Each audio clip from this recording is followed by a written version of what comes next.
Welcome to the Produce Moms Podcast, where we believe there is a produce mom in all of us. I'm Lori Taylor, founder and CEO of the Produce Moms. For 10 years, I sold fresh produce to over 300 grocery stores in the U.S. And today, my team and I are fully focused on inspiring people to eat more fruits and vegetables. This show is just one of the ways that we hope to inspire you and your family to eat more produce and live a better life. If you like what you're hearing on the podcast, join our community of almost 40,000 in all 50 states and over 30 countries by visiting theproducemoms.com/subscribe. And be sure to subscribe and leave us a review on iTunes. Thanks for being here. Enjoy today's show. Hey everybody, welcome back to the Produce Moms Podcast. My name is Lori Taylor. As always, this is my favorite day of the week. I love bringing this show to you all. And the biggest reason I love bringing this show to you all is because I'm convinced we get the world's best guests. Like today's episode is no exception. We are welcoming a true legend, Dr. Drew Ramsey. Dr. Ramsey he's renowned everywhere. I mean, you've seen him. He's got a famous TED Talk. He has been all over the press, New York Times, Wall Street Journal, Huffington Post, Prevention, the doctors, you name it. He's been part of it. We're celebrating his fourth book. He just wrote his fourth book. It is called Eat to Beat Depression and Anxiety by Dr. Drew Ramsey. This guy has taught me so much about feeding our mental health. Feed your mental health. That is the theme of this episode, and we are thrilled to welcome Dr. Drew Ramsey. It is going to be a great show. Lori, thank you so much. It's really exciting to be here with you, especially because I love produce so much. I was at the grocery store shopping and enjoying all the various things that I hadn't seen in a while. And so it's really a pleasure to be here with everyone. And I'm excited to tell folks all of the things I've learned over the years as a psychiatrist in terms of how to eat to help people's mental health and brain health. Yes, thank you. It's going to be a great episode. And Dr. Ramsey, part of your background, and we talked about it pre-show. I have to call it out because I get so giddy when someone from Indiana is on the show. But Dr. Ramsey actually went to the Indiana University School of Medicine, and he has a farm here in rural Indiana. So it's great to welcome a fellow Hoosier to the show. Yeah, Lori, I love that. I didn't realize that we're both in Indiana until a little bit ago. And so that was a really fun moment for us. But also I'm a Hoosier farm boy. I grew up in Indiana. I'm talking to everybody from our farm down in southern Indiana. We're down in Crawford County, where we have lived for the past 4 or 5 years, but also where I grew up. And I think it's part of what informs my interest and excitement about food and the impact it can have on our mental health. Probably just all the years I've had of growing a big garden and trying to make some hay and manage our forest and do the various things that you get to experience when you live on a farm. That's right. And all of your work really comes back to the mental health component and how the food we eat drives our mental health and happiness. And I know you've done so much in your professional life, but Dr. Ramsey, please tell folks a little bit about your background and what led you to being so passionate about food and the brain. Well, I think probably the most important message for people to take from this podcast is that you have an incredible amount of control over your mental health and your brain health. Not that anytime we feel down or anxious, that it means, we ate the wrong stuff, but that over time, according to a lot of the new science of how we think about things like depression and anxiety, what you eat and the types of foods you eat have a great impact on things like the risk of depression and dementia. And I just think a lot of us didn't realize. And so to explain a little why that is, it has to do with things like, you've heard that buzzword, inflammation. Well, one of the major regulators of inflammation are the foods that we eat. And inflammation doesn't just happen to the body, it also happens to the brain. So these are the types of concepts I write about in Eat to Beat Depression and Anxiety, hoping to share what we're calling the new science of depression and anxiety. And then most importantly for this book, the foods to eat, to really focus in on.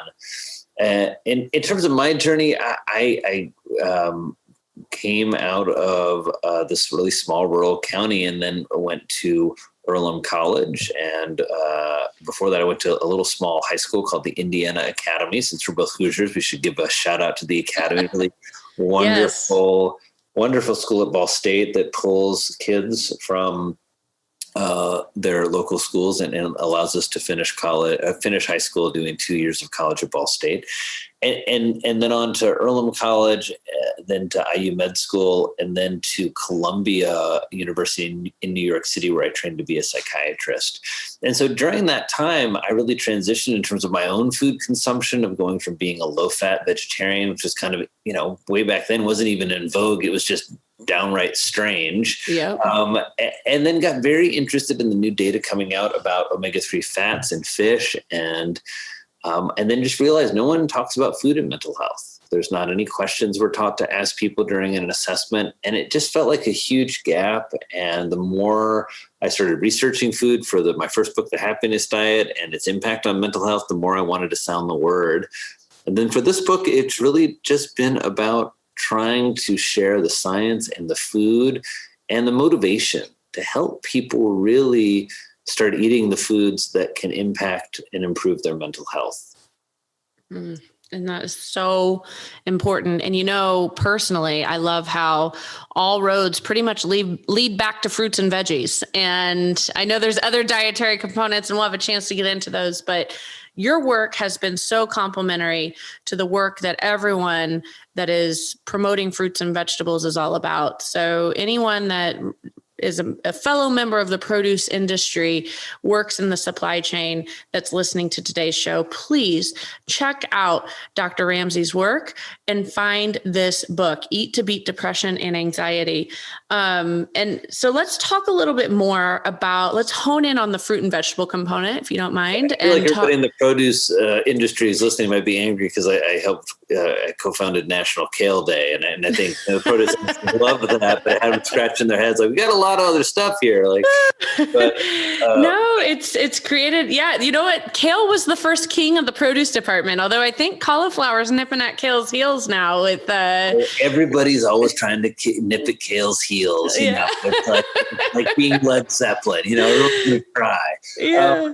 Well, I'm a huge fan of produce, and the first 2 weeks of the plan that is in the book really focuses on plants. That I think with all of the move towards plant-only diets, there's been not enough of a focus on what we're calling plant-forward diets. And these are diets that really try to emphasize the major missing food groups from most American diets, which is just not eating enough produce. And in doing that, you're not getting fiber to feed the microbiome. You're not getting vitamin C. You're not getting all these phytonutrients. You're not getting the natural forms of things like magnesium. So produce is really an important part for so many of the people I work with of just learning to get better with plants. I mean, it's intimidating if you've never roasted fennel before and you're feeding your family and, you want them to eat everything, or it's hard to know, how do you weave that in?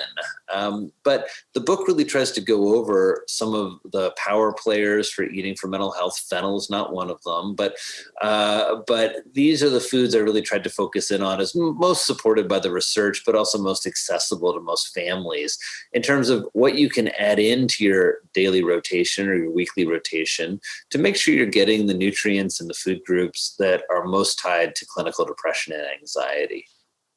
Can you want to go a little deeper, share any of them? I mean, I know we want people to get the book, obviously, but you've got my interest. All of them. We should have had a video here so I could just show the illustrations. So one of the things that the book has is all of these illustrations around concepts like the microbiome and neuroplasticity and all these different food groups. My power players, there are some surprising ones, like red beans are on there. A lot of people don't know that red beans are the USDA top antioxidant containing foods, or the bivalves, mussels, clams, and oysters, not in most people's daily rotation or weekly rotation, like anchovies aren't.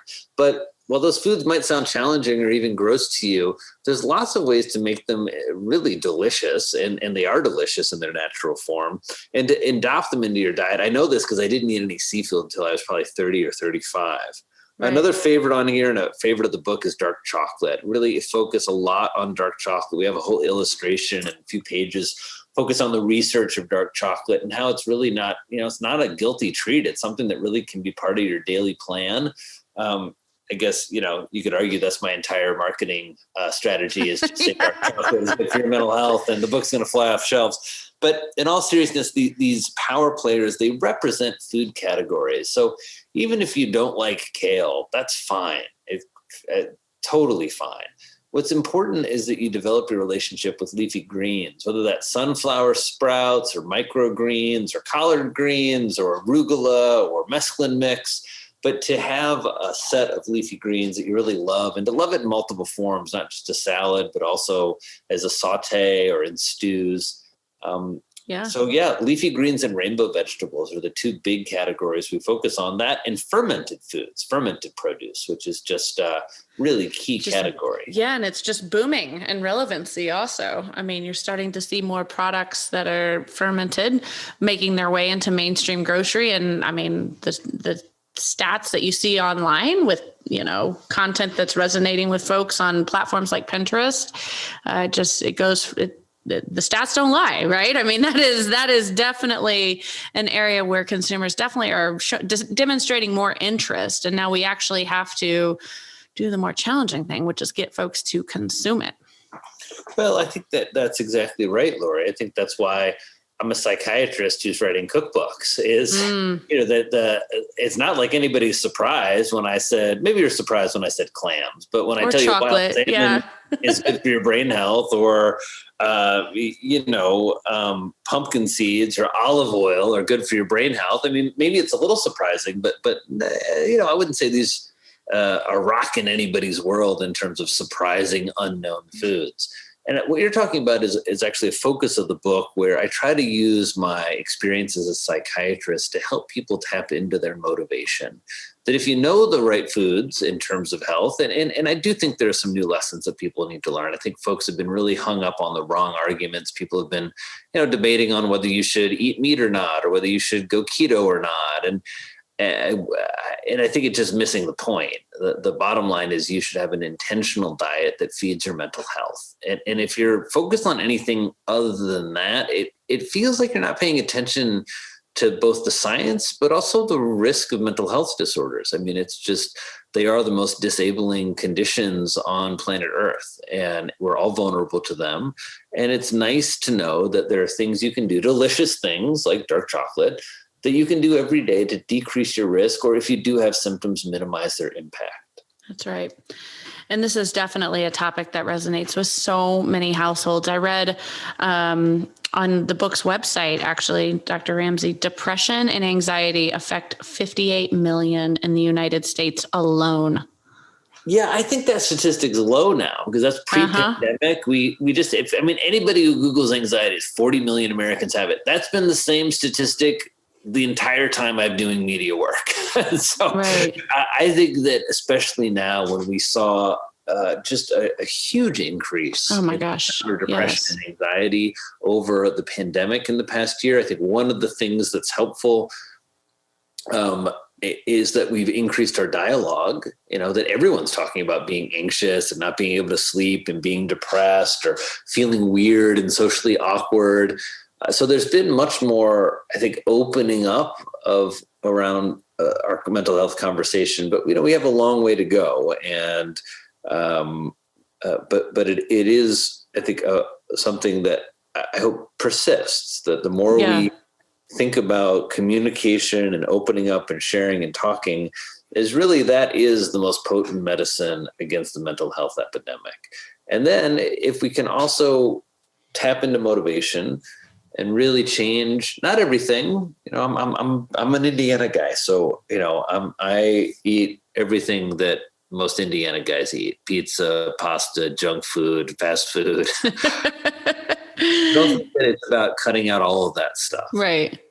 I think it's about cutting out most of that stuff and really replacing it with food that's more delicious.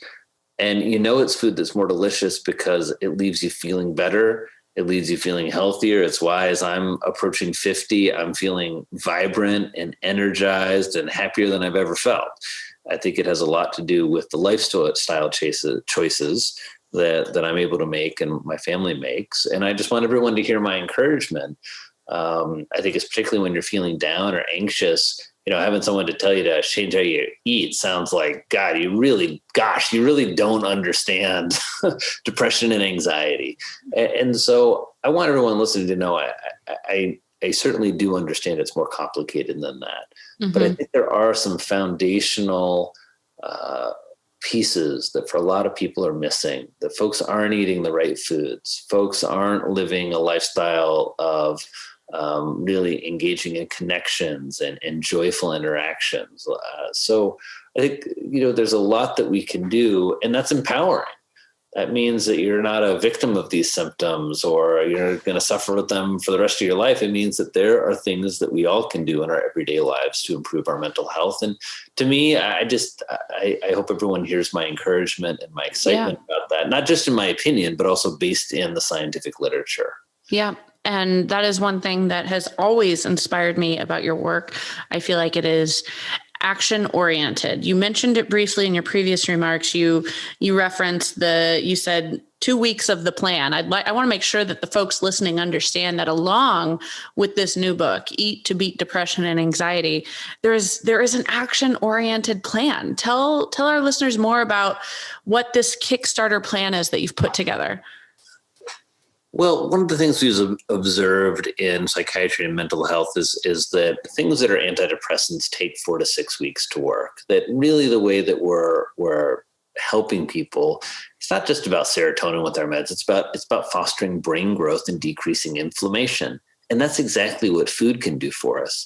And so I devised a 6-week plan that mimics what we do in the brain food clinic, that when we meet with patients and we hear about their food, we focus in on food categories. Again, not to get you just to eat kale or just to eat oysters, but get you to think about your relationship with leafy greens and with seafood, and think about ones that you like and could eat more of, and to encourage that. And so the 6-week plan walks through these key food categories that we've been talking about, helps you identify your challenges and your motivation, and then comes with some recipes. So, for example, when I say leafy greens, most people here are thinking about salad. I'm not thinking about salad. I'm thinking about a giant bowl of pasta.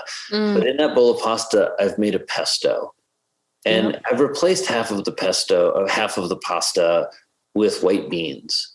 And this is a dish that my family loves, that we love, where I still get some pasta, but I also get all of the planty, garlicky deliciousness of leafy greens and nuts in my pesto, and I get some beans. So just a good example of still love my pasta dinner, but I'm doing it in a way that's increasing the diversity of plants that I'm eating. And just actually, pesto formula is one of the recipes in the book to just help people harness that way of eating leafy greens. Yep. Yeah, I love that. And so what do you say to a mom that is listening that would feel like it's too gone? Like, my kid is not anywhere near being in a position where they would touch seafood or any form of a leafy green. Where does a mom in that situation start? I think that's a really great and important and practical questions, because I think moms and parents in general just get so inundated with information and then judged about how your kid is eating. And so I think it's important to recognize that kids find a lot of these brain foods disgusting, and that getting into a battle with your kids about foods they hate is not my intention or helpful for anyone, and probably promotes mental health disorders. What we want to do is help create more communication and more dialogue. So my kids don't eat clams, mussels, or oysters, but they'll eat a mussel occasionally. And I know that's not going to be a major dish that I make at home, even though before they were born, that was one of my favorite, a couple times a month, I get a couple pounds of mussels and a little French bread. And my wife and I would have just a delicious meal of mussels. However, there are some foods that my kids in the seafood category that my kids do eat that I've got to experiment with. One of them is in the book. They're the salmon burgers, and we make them as a little tiny slider without a bun, and dip them in a little bit of like a chipotle mayo or a tartar sauce. And they're just delicious. My daughter loves them, and makes me feel like a hero. Again, because why? Why do we care about wild salmon? Because the long-chain omega-3 fats are one of the major fats of the brain. Kids who eat more omega-3 fats during childhood and adolescence look like they have a lower risk of depression, anxiety, and ADHD. And so I think to moms who are starting out on this, I would say it's a marathon. That kids' tastes and palates develop over their lifetime. If you were my mom and you were dealing with me when I was a teen, I didn't eat pie because I thought it was disgusting. I didn't eat seafood. I didn't eat fermented foods. I was a kind of picky eater. I'd eat a lot of plants, but I was kind of picky. Look where I am now. I eat everything at the grocery store. So I think letting kids evolve as eaters, but engaging them. And so I think it's a difference in stance from I'm going to change you and control you to I want to help you develop this. And there are some important reasons, especially for those of you who have mental health conditions in your family. Not that, again, that this is the silver bullet, but if you can engage with your kids about participating in chopping some veggies or participating in a brain food challenge. We've got one running on Instagram. We did blueberries last week. We had hundreds of people eating blueberries. I mean, that's an easy brain food to start out with. Things like blueberries or more fresh fruit in your house, or, Brussels sprouts seem like a big reach, but I love these Brussels kind of roasted Brussels sprouts, just like pomegranate seeds in there. Such a yummy thing. Or we are big in the roasted sweet potatoes, particularly the purple sweet potatoes that made their way onto anything purple is amazing for your brain. So those are good examples of just, almost everyone will try a sweet potato or even baked potatoes. We do a lot of oven baked French fries where it's just olive oil and a potato.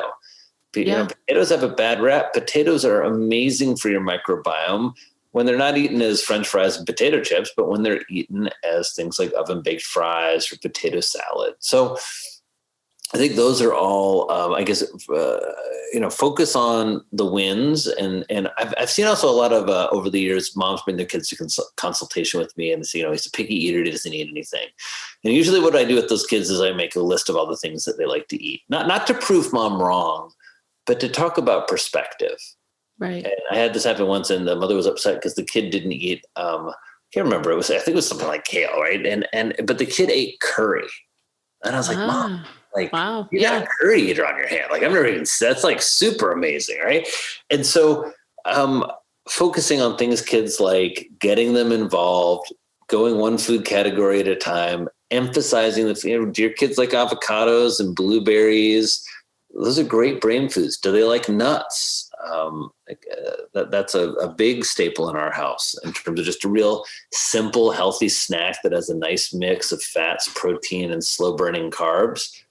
And it's great to have a handful of nuts. We always have a big bag of mixed nuts, unsalted raw nuts in our car, in my backpack, anywhere we go.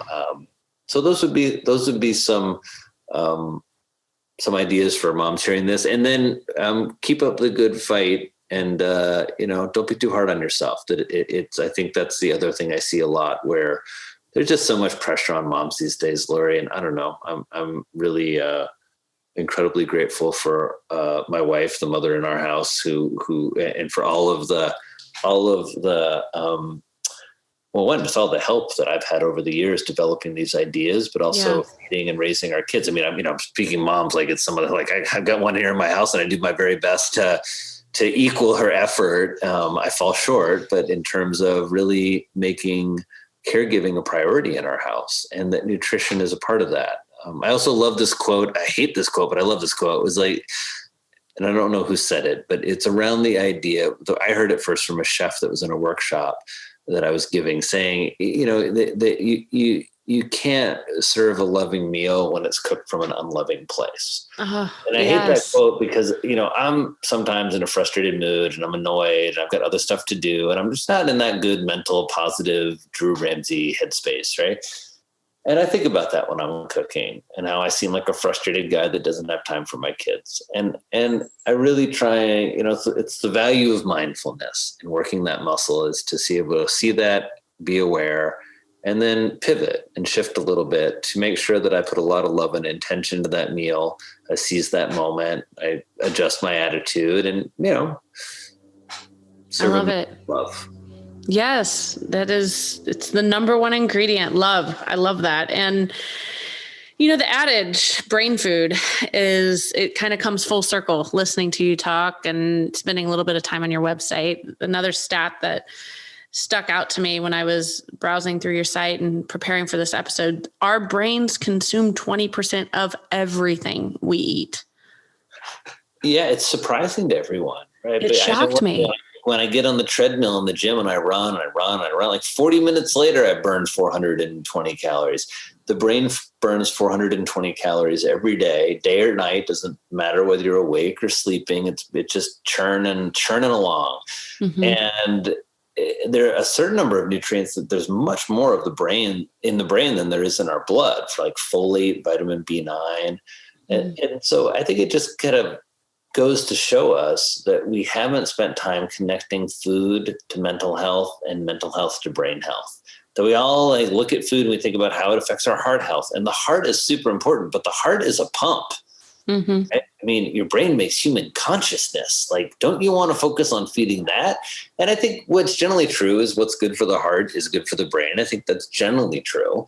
But focusing on brain health really allows you to focus on the nutrient density, as we say in nutritional psychiatry, right, of brain nutrients. There's actually in the book, we talk about the antidepressant food scale that I helped create with Dr. Laura LaChance. It really looks at the specific nutrients that are involved in depression and anxiety.